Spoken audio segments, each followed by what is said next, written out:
Today we're at the Springfield Town Center, and this is our 4th annual event here, but our 20th annual 50 Plus Expo in the metropolitan area. We're very excited to be here with 50 exhibitors, government agencies, nonprofits, businesses of all types, so our readers and others can come and learn about all kinds of things that are important to them as they age. This is a free event, and the theme is basically information. This is where you come to pick up materials and talk to people and ask questions and get business cards and learn about so many different things. You can learn about these services available free from the county. You can learn about businesses that help you stay in your home and age in place. We have glaucoma screening and blood pressure and skin cancer screening. There are facilities for people with low vision. Companies help people with hearing issues.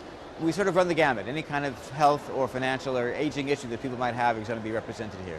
Our keynote speaker this time is Dr. Matthew Mentz, a board-certified internist, and he's a top Washingtonian doctor, and he's here to talk about medical cannabis and CBD oils. And it's an issue because not everybody knows, is this really something I should consider? It has a lot of stigma attached to it. Is it really going to help me? Will it interact with my medications? So Dr. Mentz is here to explain all of the issues and talk about the pros and the cons and what his own experience has been with his own patients. For more than 30 years, the Beacon has existed to address the needs of people 50 and older. 10,000 people a day are turning 65 and getting Social Security. This is an important change for our country, and people need to be prepared for it, both as individuals and as families.